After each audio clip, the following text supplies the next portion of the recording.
आजकल आपने मौसम पर गौर किया है? अप्रैल का महीना है और गर्मी ने दस्तक दे दी है। जहां कुछ दिन पहले इतनी सर्दी थी कि गीजर की जरूरत थी, वहां अब हम एसी में बैठे हैं। कुछ दिन पहले पत्ते गिर रहे थे और अब फूल खिल रहे हैं। जी हाँ, ऐसी ही है निरंकार परमात्मा की बनाई हुई ये अनूठी दुनिया, जिसमें हर वस्तु और हर जीव यूनिक है, जिसे इस दातार ने, रचनहार ने बहुत ही प्यार से रचा है। अगर मीठे आम का स्वाद अच्छा है तो कड़वी नीम की तासीर, अगर गर्मी में छांव राहत देती है तो सर्दियों की धूप में भी सुकून है। अगर पहाड़ों की वादियां खूबसूरत हैं तो समंदर की मचलती हुई लहरें भी मन मोह लेती हैं। और अपनी इन्हीं विविधताओं से भरी कायनात के हर कण में बसता है इसका कादिर। बसता तो कण कण में है, पर इन आंखों से नजर नहीं आता। जब कोई सच्चे मन से पुकारता है, देखना चाहता है, इसे जानना चाहता है, तो ये रहनुमा बनकर आ जाता है। फिर हमें हर कदम पर राह भी दिखाता है और हाथ थामकर खुद ही चलाता है। तो आज हम जिक्र करेंगे मानवता के ऐसे ही एक मसीहा बाबा गुरबचन सिंह जी महाराज के जीवन का। वॉइस डिवाइन के इस एपिसोड में आपके साथ हैं मैं कमलदीप, मैं वरुण। नमस्कार, धन निरंकार।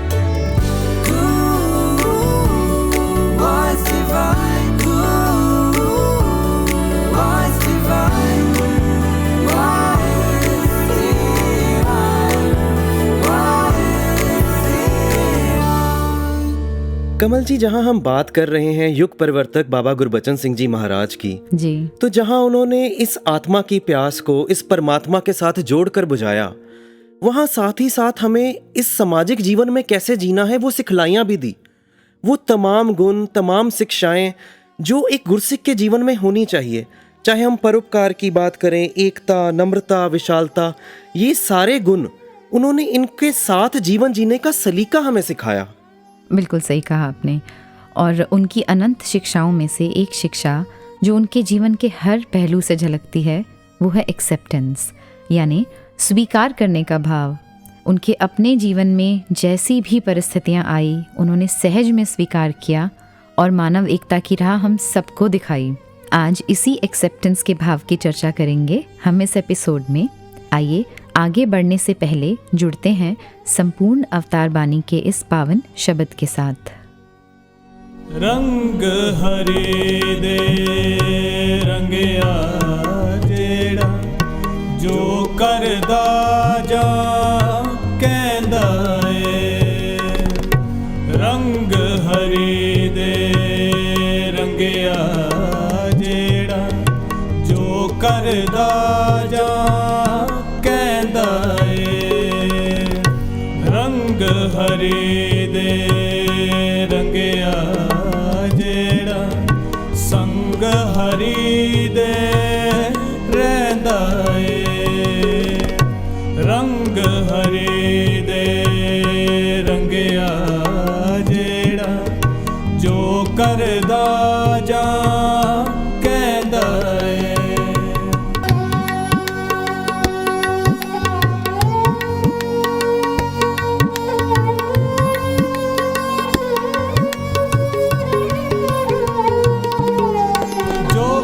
हुंदा हो जाए पावे दिल नू एदे गम नहीं।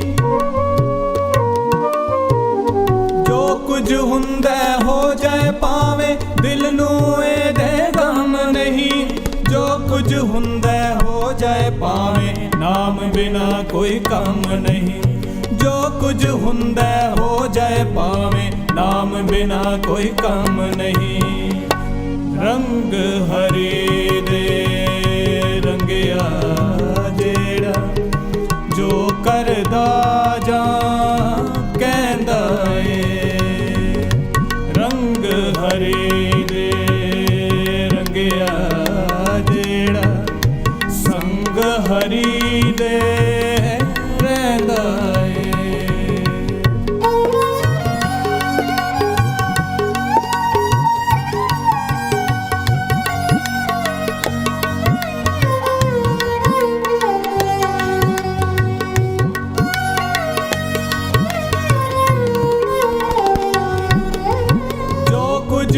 रब कर देंदा है, इस नू ਮਿੱਠਾ ਲੱਗਦਾ ਏ।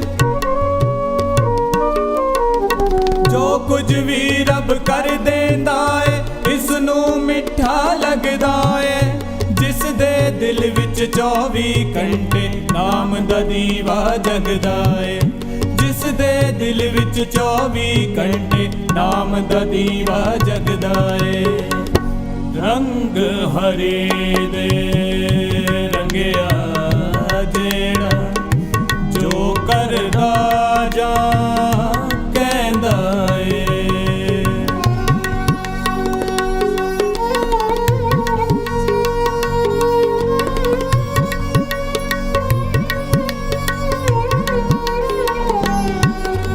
ਸੰਤਾਏ ਨੇ ਐਸੇ ਥਾਂ ਤੋਂ ਐਸੇ ਵਿੱਚ ਸਮਾਵਣ ਗਏ।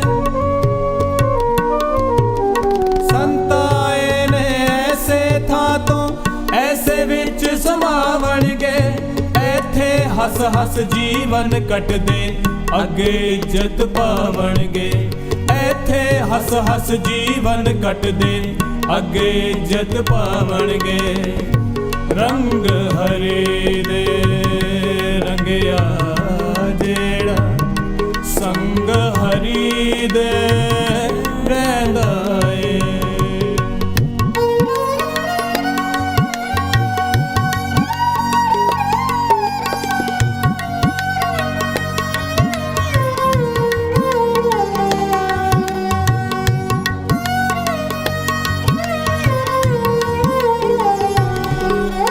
ਸੰਤਾਂ ਨੂੰ ਵਡਿਆਣਾ ਸੰਤੋ ਰੱਬ ਦੀ ਹੀ ਵਡਿਆਈ ਏ।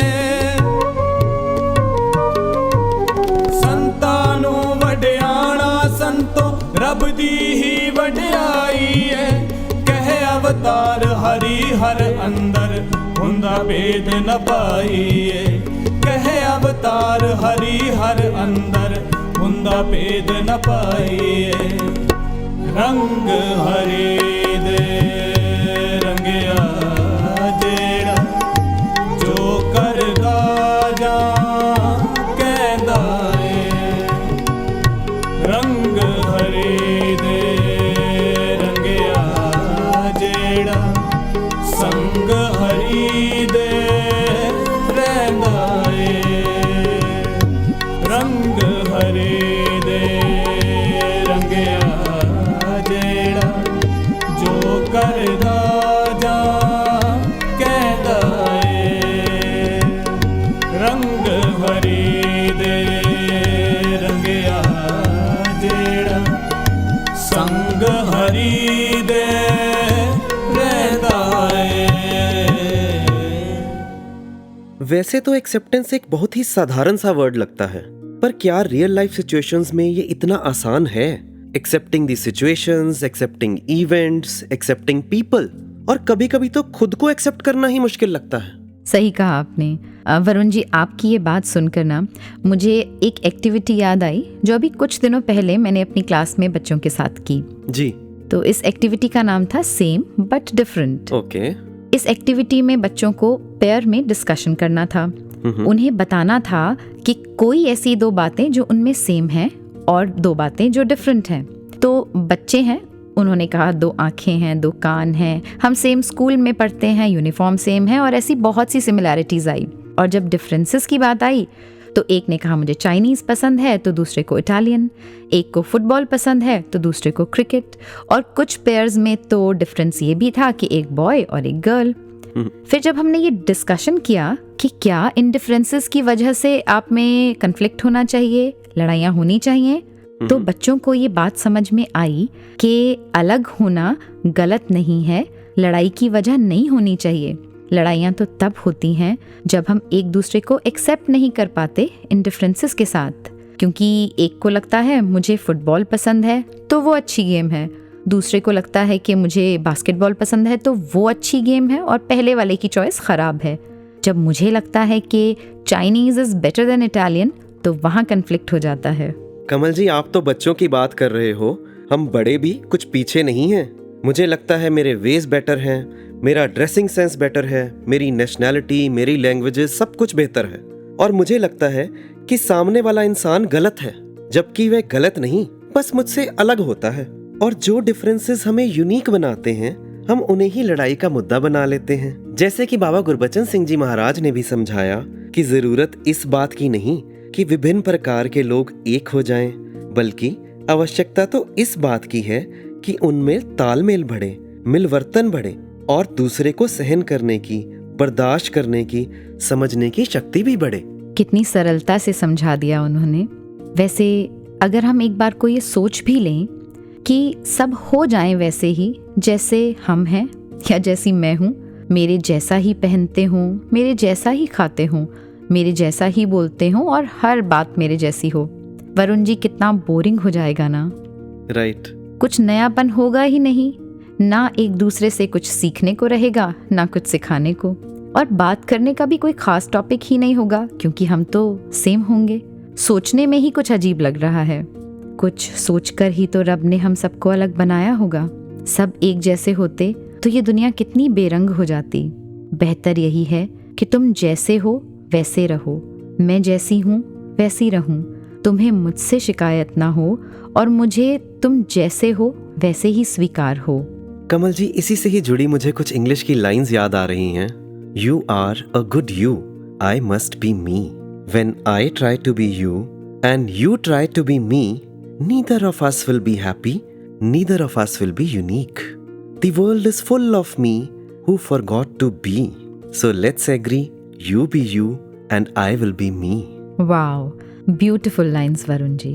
मुझे लगता है इस डीप टॉपिक को अब पैनल डिस्कशन की तरफ ले जाने का वक्त आ गया है, जहां पर अनुभवी महात्मा इस टॉपिक पर और रोशनी डालेंगे। वहीं पर हम ये चर्चा करेंगे कि एक्सेप्टेंस को हम कैसे अपने जीवन में ला सकते हैं। तो आज इस विषय पर चर्चा करने के लिए हमारे साथ हैं आदरणीय विवेक मौजी जी, जो कि संत निरंकारी मंडल में कोऑर्डिनेटर प्रचार विभाग के रूप में सेवाएं निभा रहे हैं। विवेक जी, बहुत बहुत स्वागत है आपका स्टूडियो में। थैंक यू जी, थैंक यू धनकार जी। धन्यवाद जी। विवेक जी, आज हम चर्चा कर रहे हैं एक्सेप्टेंस की जी, इसके अलग अलग पहलुओं की। तो आप जब ये शब्द सुनते हैं एक्सेप्टेंस, तो आपके मन में सबसे पहला भाव क्या आता है? कमल जी, सबसे पहले तो इन जनरल टर्म्स तो ऐसे ही लगता है कि किसी भी वस्तु को, इंसान को, उसके स्वभाव को, जो आपको पसंद है नहीं पसंद है, जब आप उसे स्वीकार करते हैं या स्वीकार करने की स्थिति बनाते हैं तो लगता है कि इसे हम स्वीकारोक्ति कहते हैं, एक्सेप्टेंस कहते हैं जी। और जब हम कहीं लार्जर टर्म्स में देखते हैं तो, क्योंकि मेरी तो सारी की सारी बातचीत उसी बिंदु से शुरू होती है, ज्ञान, ब्रह्म ज्ञान से, और वहीं पर ला करके मुझे लगता है कि हर बात का हमें जवाब भी मिल जाता है। बिल्कुल। तो उस नज़रिए से देखें तो ऐसे लगता है कि जो आम इंसान की ज़िंदगी में कहीं मुश्किलें हैं दूसरे को एक्सेप्ट ना करने के कारण, जनरली ये व्यक्ति से व्यक्ति की हम बात कर रहे हैं, उन्हीं से परिस्थितियां पैदा होती हैं।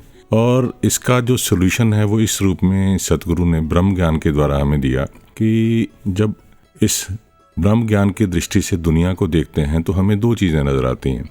एक परमात्मा निरंकार और दूसरा परमात्मा निरंकार की बनाई हुई प्रकृति। निरंकार एक है, शाश्वत है, स्थिर है, इसके अंदर परिवर्तन नहीं है जी। जबकि प्रकृति, नेचर, संसार, माया, जो भी इसका नाम दें, सूरज, चांद, सितारे, धरती, जल, अग्नि, वायु, जीव, आकाश, इसका एक अपने आप में एक कॉमन इन सभी के अंदर गुण है, वो ये है कि ये समय, स्थिति, काल, युग के साथ बदल जाते हैं।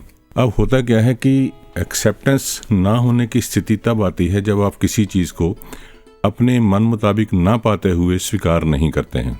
ब्रह्म ज्ञान के द्वारा जब सतगुरु हमें अच्छी तरह से पूरा डिफाइन करके ये बख्शिश करते हैं कि ये प्रकृति, इसके अंदर परिवर्तन है, और परिवर्तन दो तरह का होता है, एक मनचाहा, एक अनचाहा।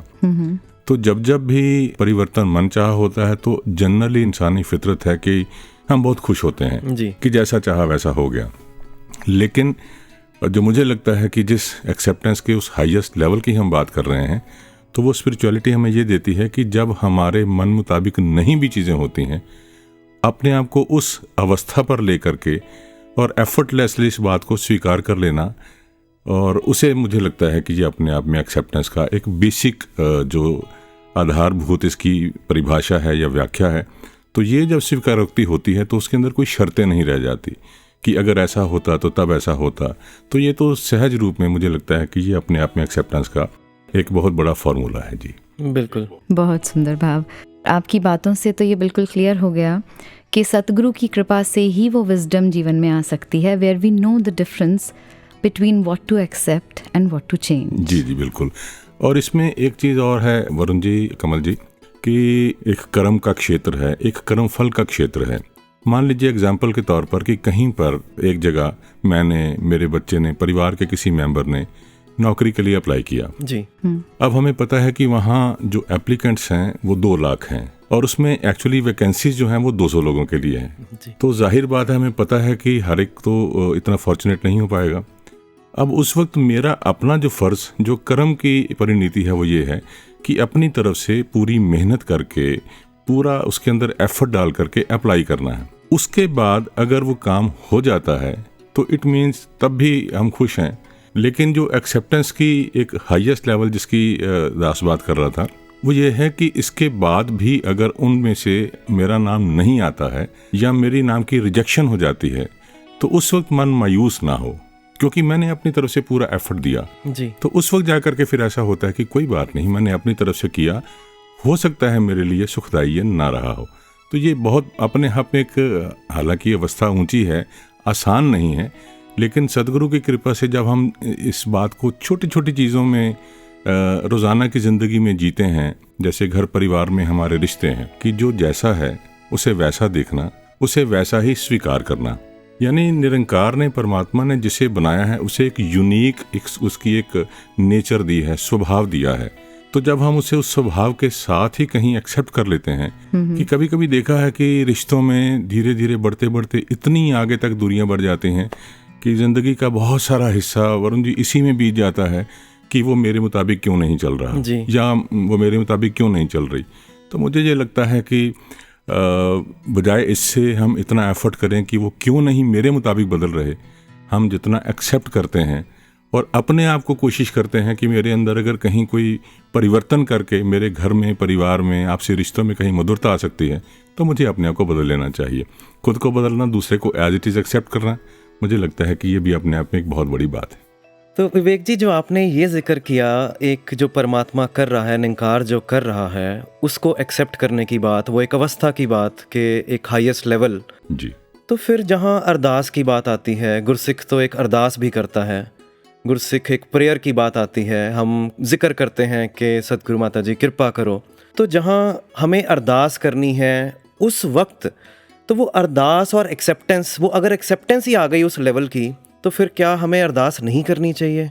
देखिए, ये एक बड़ा जैसे फाइन लाइन डिफरेंस है अरदास में और मांग में।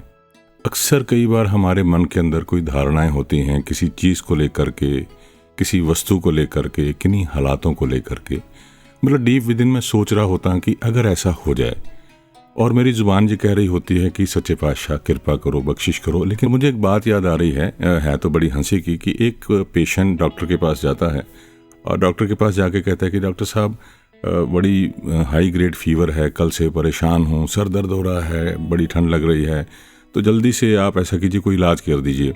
तो डॉक्टर उससे सिम्टम्स पूछते पूछते स्टेथोस्कोप लगा करके जब एग्जामिन कर रहा होता है, तो बाय द टाइम डॉक्टर ने उनको दवाई लिखनी शुरू की तो पेशेंट ने अपनी जेब में हाथ डाला और मुट्ठी बंद की और मुट्ठी खोल करके डॉक्टर साहब कहते हैं, डॉक्टर साहब ये लीजिए क्रोसिन और ये दवाई मुझे दे दीजिए।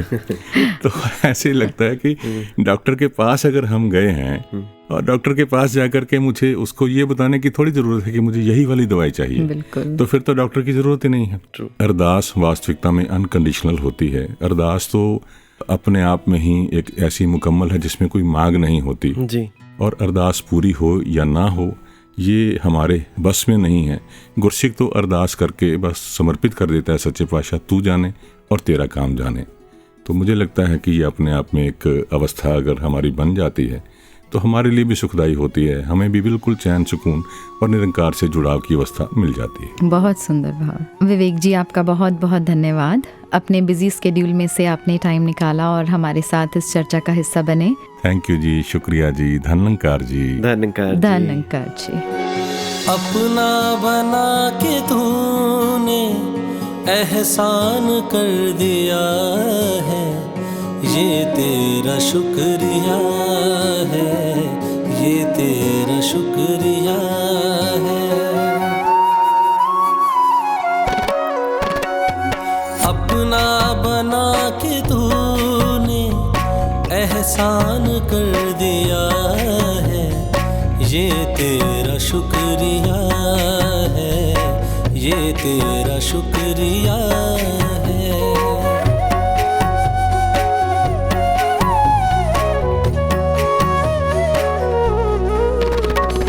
अपना बना के तूने एहसान कर दिया है, ये तेरा शुक्रिया है, ये तेरा शुक्रिया है।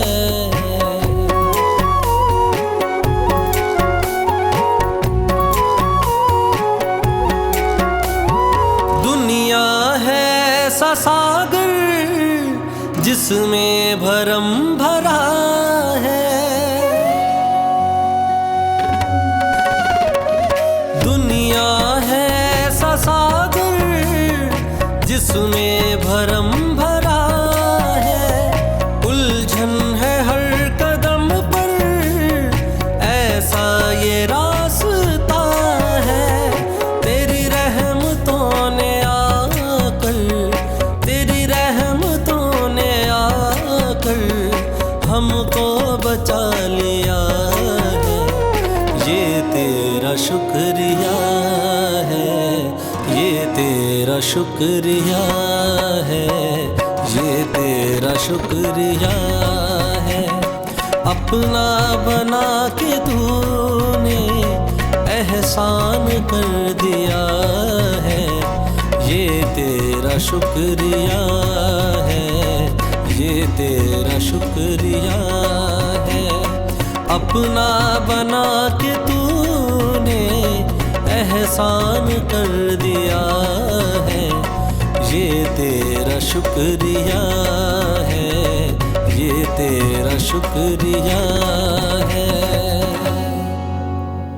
कमल जी, आपने बात की दूसरों को स्वीकार करने की, तो मुझे ऐसा लगता है कि जो हमसे दूर हैं, जिनसे कभी कभी मिलना होता है, उनको तो हम फिर भी एक्सेप्ट कर लेते हैं, पर जो हमारे बहुत क्लोज होते हैं, जैसे कि family members, close friends, colleagues, उनको एक्सेप्ट करना और भी मुश्किल हो जाता है, क्योंकि हम उनके साथ बहुत वक्त गुजारते हैं और चाहकर भी उनकी कमियों को नज़रअंदाज नहीं कर पाते।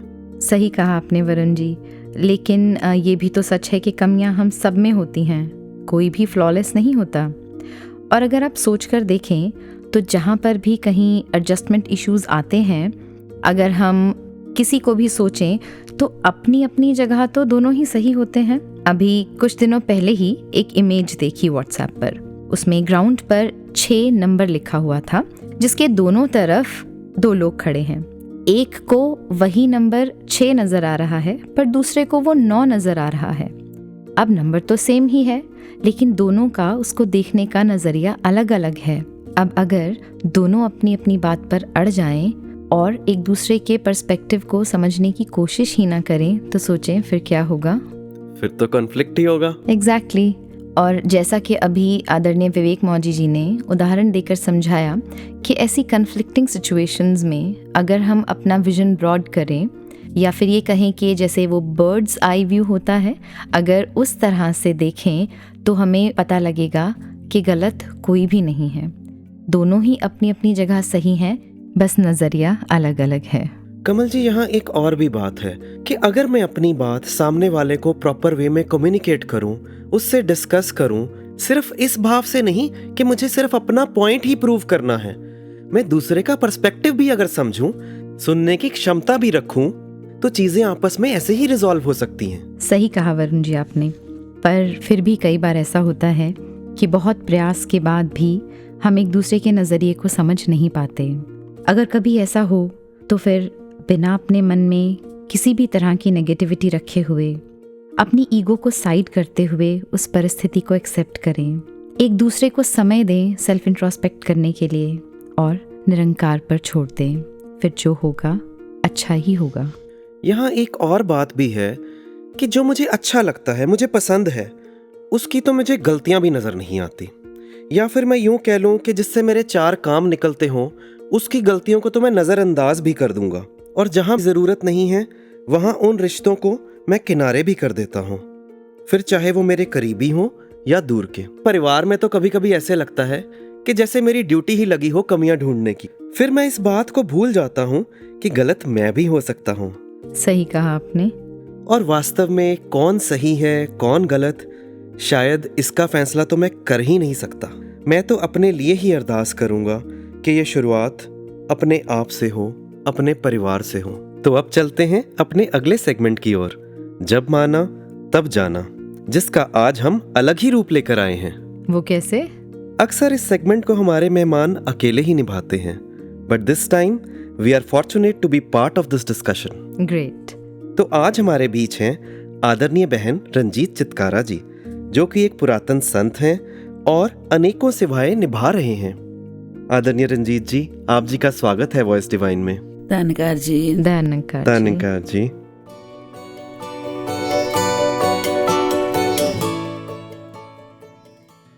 आज हम बात कर रहे हैं बाबा गुरबचन सिंह जी की, और आप जी के जीवन में तो अनेकों ऐसे अनुभव रहे होंगे उस समय के पुरातन संतों के साथ, जो आप हमारे श्रोताओं के साथ भी कुछ शेयर करना चाहेंगे।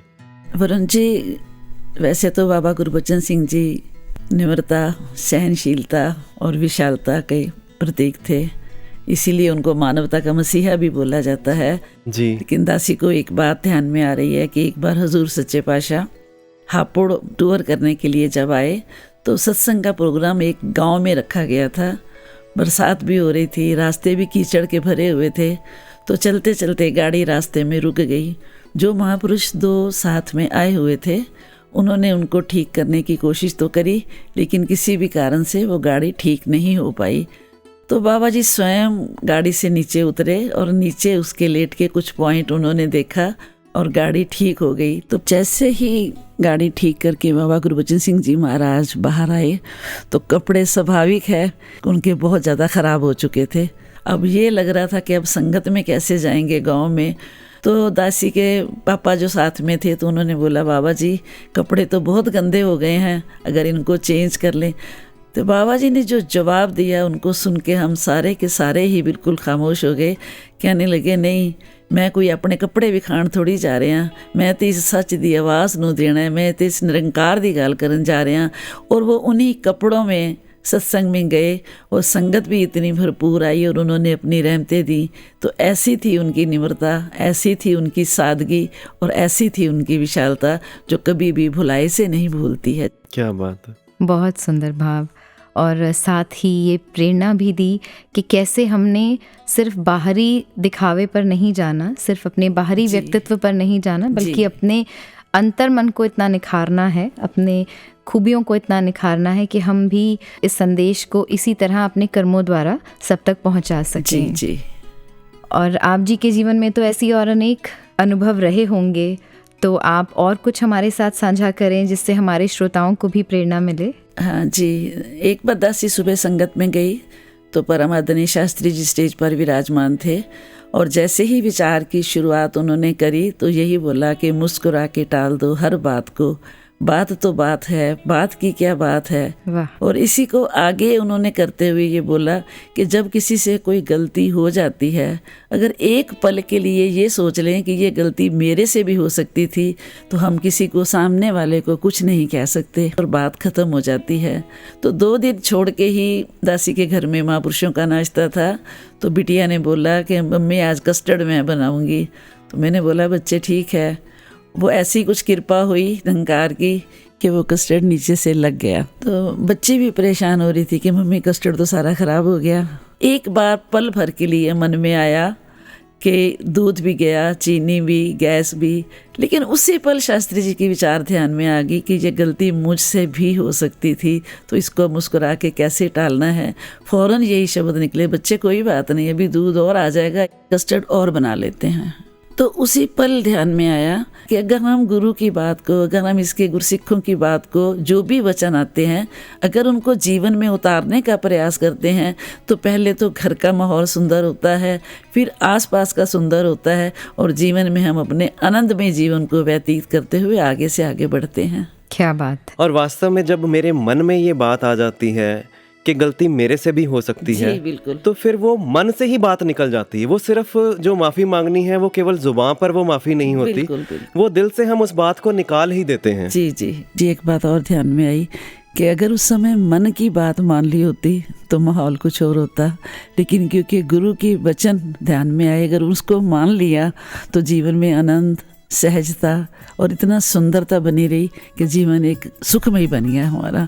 तो अरदास है यही कि सतगुरु के हर वचन को मानते हुए जीवन में चलते रहें, तभी जीवन का आनंद है। वाह, आपका बहुत बहुत शुक्रिया। आपने आज समय निकाला और हमारे बीच आए और हमें इतने सुंदर वचनों से आपने प्रेरणा दी। आपका धन्यवाद। थैंक यू जी। धन्यवाद जी। धन्यवाद जी। धन्यवाद जी। रब वेखे आए दे बूए वाड़ के, अज कहंदी मैं दुनिया नू कोठे चाड़ के। रब वेखे आए दे बूए वाड़ के, अज कहंदी मैं दुनिया नू कोठे चाड़ के।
वरुण जी, जहाँ बात दूसरों को एक्सेप्ट करने की आती है, वहीं ये भी ख्याल आता है कि मुझे खुद को भी तो एक्सेप्ट करना है जी।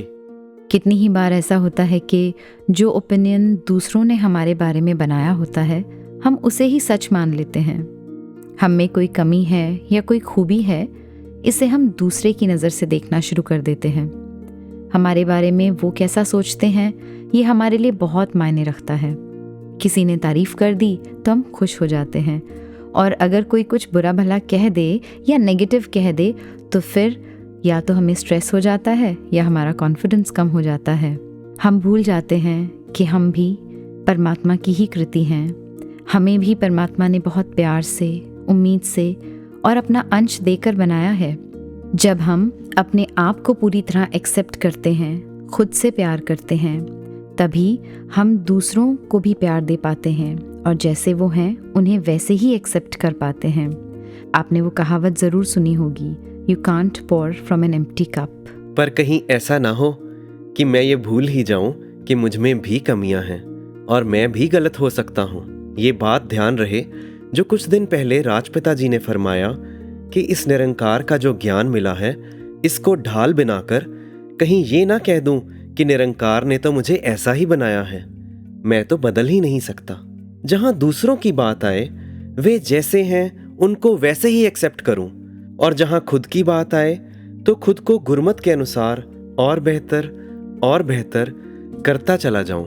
वाह, बहुत ही सुंदर भाव। तो ये बैलेंस हम सबके जीवन में ऐसे ही बना रहे और गुरमत के ऐसे ही और अनमोल वचनों को सुनते हैं अपने अगले सेगमेंट पर्ल्स ऑफ विजडम में।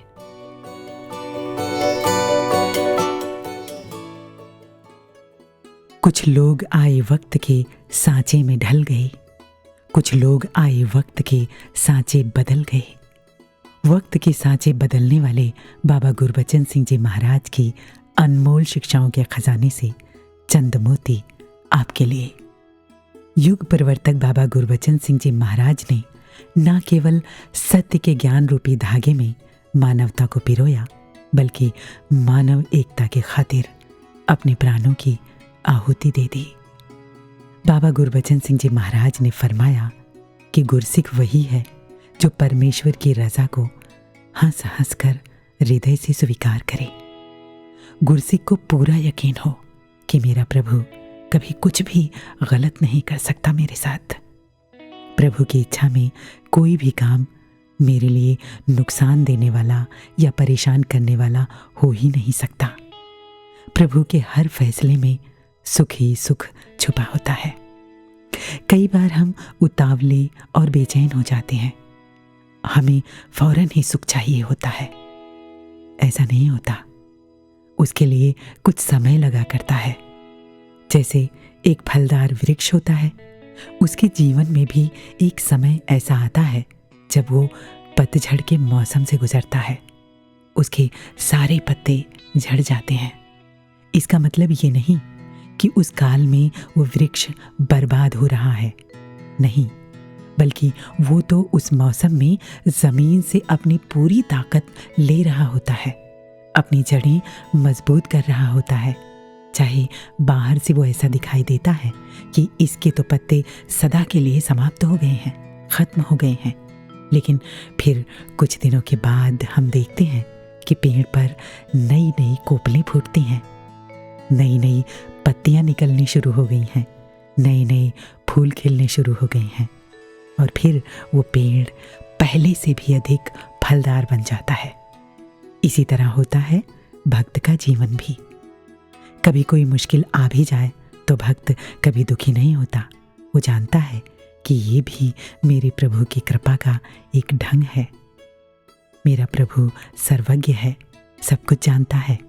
ये जो भी कर रहा है इसमें मेरा भला ही भला छुपा है। ये फरमाया है बाबा गुरबचन सिंह जी महाराज ने गुरबचन पुस्तक में। इसी प्रकार बाबा गुरबचन सिंह जी महाराज ने अपनी शिक्षाओं में मानव एकता पर बल दिया। उन्होंने समझाया कि एक दूसरे को समझने से, बर्दाश्त करने और सहन करने से ही इस दुनिया में एकता आ सकती है। जी हाँ, सहनशीलता ही मानव एकता का आधार है। ऐसे में मुझे एक कहानी याद आती है। बात जापान की है। वहाँ पर एक सम्राट थे यामातो। उनके मंत्री का नाम था ओचोसान।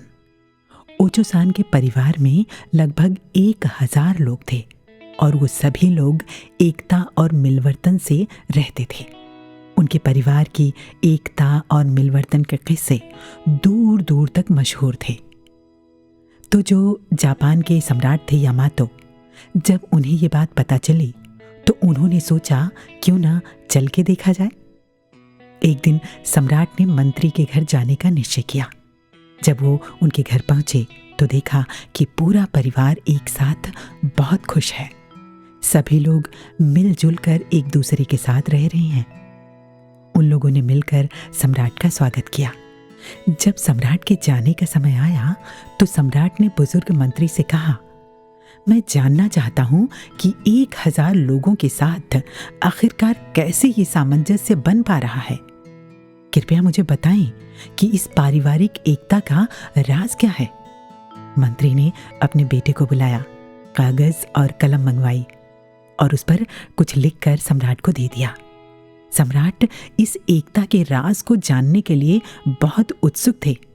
उन्होंने उस कागज को खोला तो आश्चर्यचकित रह गए। उसमें केवल एक ही शब्द बार बार लिखा था, सहनशीलता, सहनशीलता, सहनशीलता। वृद्ध मंत्री बोले, सम्राट, एकता का सिर्फ यही एक राज है। इसी शब्द से मेरे घर की शांति और सौहार्द कायम है। आइए हम भी सहनशीलता को अपने हृदय में धारण करते हुए सद्गुरु माता सुदीक्षा जी महाराज और निरंकारी राज पिताजी की उंगली थामे मानव एकता की ओर कदम बढ़ाएं।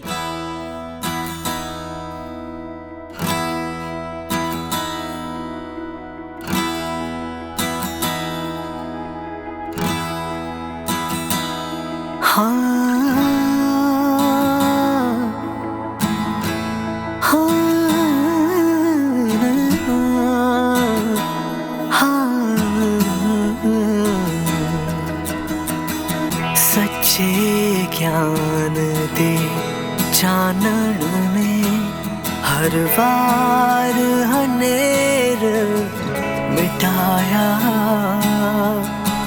भटके हुए मानव नू इन सच दा राह विखाया। सच्चे ज्ञान दे चानण ने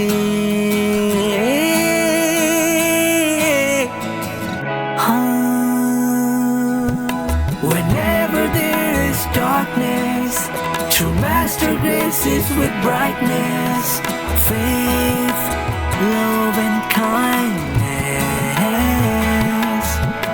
The soul gets enlightened, the master graces oneness. Bless us with bliss and humanness.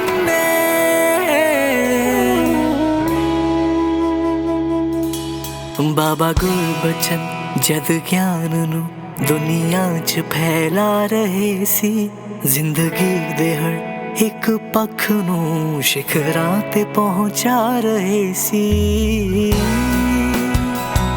सच दे लई जान वार के फिर इतिहास दोहराया। सच्चे ज्ञान दे चानण में हर वार हनेर मिटाया, भटके हुए मानव नू इन सच दा राह विखाया। सच्चे ज्ञान दे चानण ने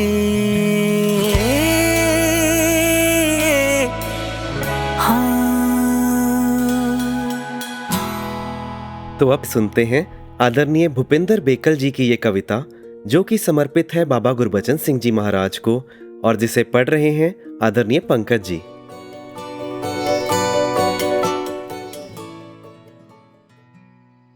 तेरी जिंदगी मिशन दे वास्ते सी, मिशन लई तू जान नू वार दिता। चमन वास्ते अपना लहू देके कली कली नू नवा शंगार दिता। दानी उस दे नाल दा वेख्या नहीं, दाता दित्तियां नाल दा तार दिता। नवा मोड़ मिशन नू देण दे लई, रब्बी मिशन नू नवा सालार दिता। गुरु वचन ए, गुरु दे वचन उत्ते संतों फुੱਲ चढ़ाना श्रद्धांजलि ए। तेरे नाम दी पूजा ते रसम है एक, तेरा मिशन अपनाउणा श्रद्धांजलि ए। ਅਸੀਂ ਜੁੜੇ ਸੀ ਨਾਲ ਅਤੀਤ ਦੇ ਬਸ, ਸਾਨੂੰ ਬਚਨ ਅਤੀਤ ਤੋਂ ਤੋੜਿਆ ਸੀ। ਅਸਾਂ ਚਾਈ ਸੀ ਭੰਡ ਭੁਲੇਖਿਆਂ ਦੀ, ਭਾਂਡਾ ਭਰਮ ਦਾ ਬਚਨ ਨੇ ਫੋੜਿਆ ਸੀ।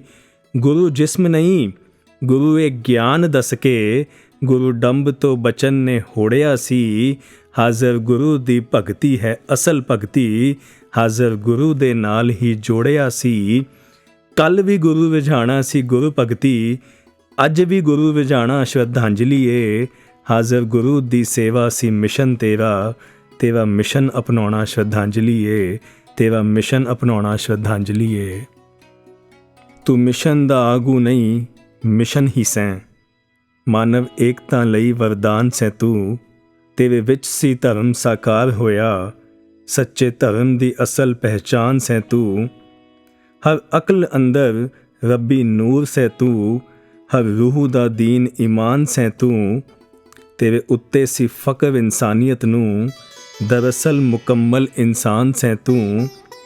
ਮਾਨਵ ਏਕਤਾ ਲਈ ਤੂੰ ਜਾਨ ਵਾਰੀ, ਮਾਨਵ ਏਕਤਾ ਲਈ ਤੂੰ ਜਾਨ ਵਾਰੀ, ਇਹ ਸੰਦੇਸ਼ ਸਮਝਾਉਣਾ ਸ਼ਰਧਾਂਜਲੀ ਏ।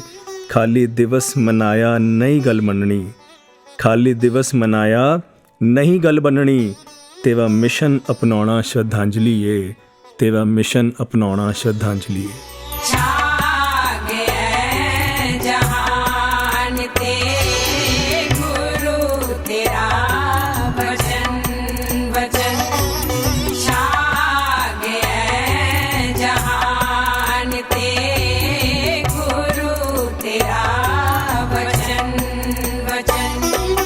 धरती गीत गा रही, नाच रहे गगन गगन।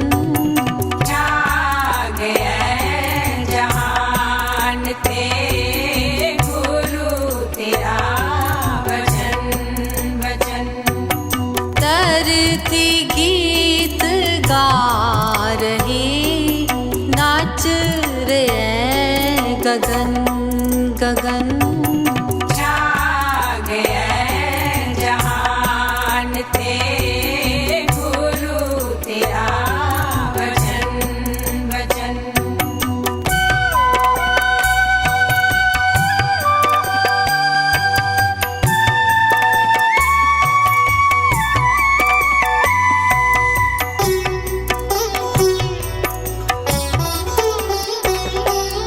हो गया हनेरा दूर, हो गया ए नूर नूर। रब जड़ा सिलो के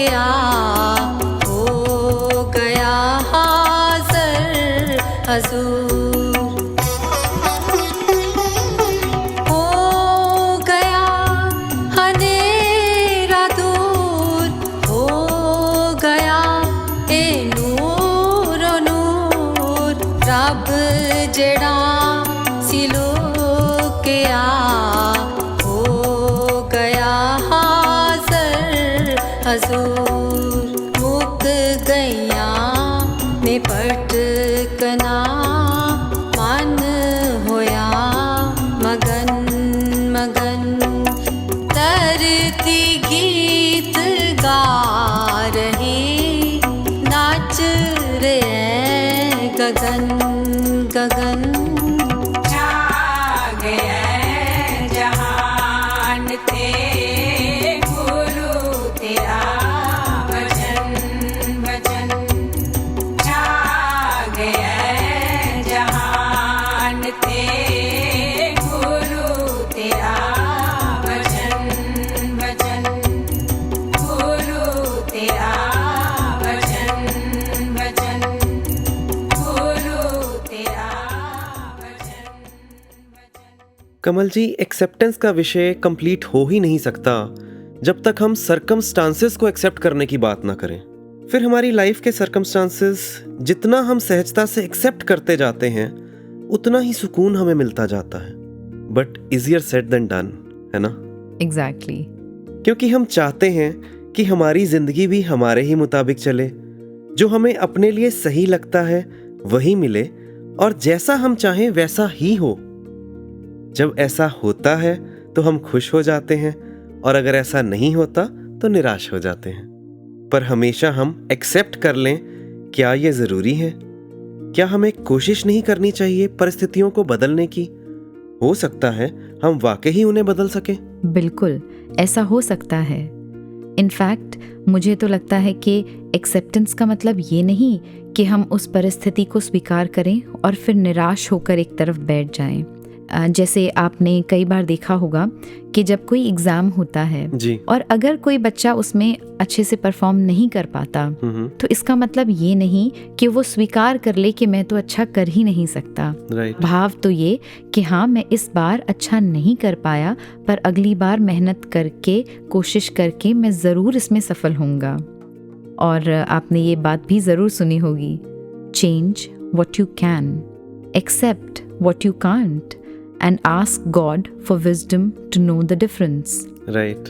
कहा जाता है कि ईश्वर जब एक दरवाज़ा बंद करते हैं तो 10 दरवाजे और खोल देते हैं, पर जब तक हम उस बंद हुए दरवाजे को यानी अनचाही परिस्थितियों को स्वीकार नहीं करते, तब तक उन खुले दरवाज़ों की तरफ बढ़ ही नहीं पाते और उन खूबसूरत अनुभवों से वंचित रह जाते हैं जिन्होंने हमारे जीवन को मायने देने होते हैं। सही कहा आपने।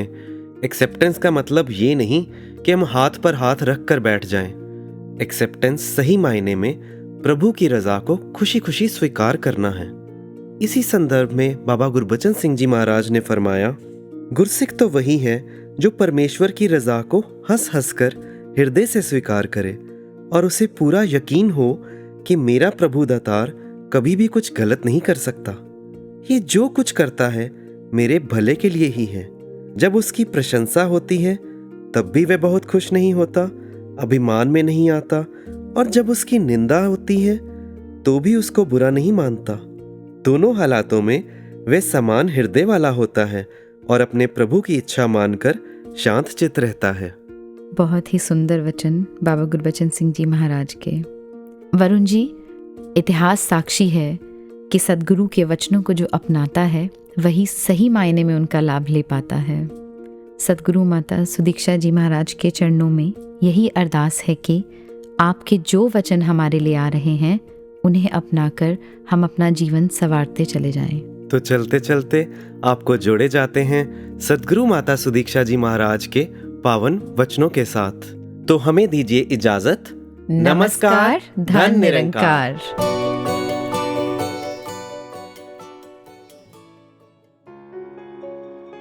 मानविकता का जो रूप संसार में भी हमें एक लिटरल डिपिक्शन पे भी कि कैसे ये मानव हम सब एक हों, वहीं हम आज के दिन को बाबा गुरबचन सिंह जी के साथ जो जोड़ते हैं, जहाँ पर मिशन को इतनी सिखलाई देने के बाद जो हमारे साथ हैं अब सिखलाइयाँ, तो कैसे हमने उन सिखलाइयों पे चलना है, कैसे जो भी सेवा की बातें हों या किस तरह एक जो मिशन का भी स्ट्रक्चर कह लें या जो भी मसूरी कॉन्फ्रेंसेस में डिसीजंस लिए गए, जो एक सोसाइटल रूप में भी एक अपलिफ्टमेंट की बात होती है, एक इंडिविजुअल लेवल पे भी, वो नशाबंदी हो या सादा शादियाँ और ऐसे अन्य चीज़ें, कि कैसे एक पर्सनल लेवल पे भी फिर वो एक हमारा जो मन है वो भी एक तंग दिलियों से उठकर एक सिंप्लिसिटी के रूप में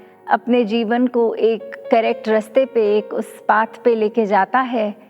तो उसी रास्ते पे हमने मिशन की सिखलाइयाँ, बाबा गुरबचन सिंह जी की सिखलाइयों को लेते हुए, जहाँ उनका भी नाम इस मिशन के सद्गुरु की तरह जो उन्होंने ये एक रास्ता दिखाया, साथ ही राजमाता जी का भी जिक्र कि कैसे उन्होंने भी साथ ये रिश्ते भी चाहे निभाते हुए फिर भी गुरु को गुरु समझते हुए वो एक अपने जीवन को खुद को कंडक्ट किया उस तरह। और फिर उसी उपलक्ष्य में जहाँ बात आती है तो आज के दिन वो चाचा प्रताप सिंह जी की बात कि कैसे सेवा उन्होंने भी इस तरह करी कि अपने गुरु को जहाँ रिझाया, और बिना एक बात होती है कि किसी को कुछ कहने पर कोई बात समझता है, पर वो तो जैसे ऐसे सेवा में रचे हुए थे कि गुरु के बिना बोले भी वो बात समझकर अपनी सेवा कर लेते थे कि क्या नीड ऑफ द आवर है।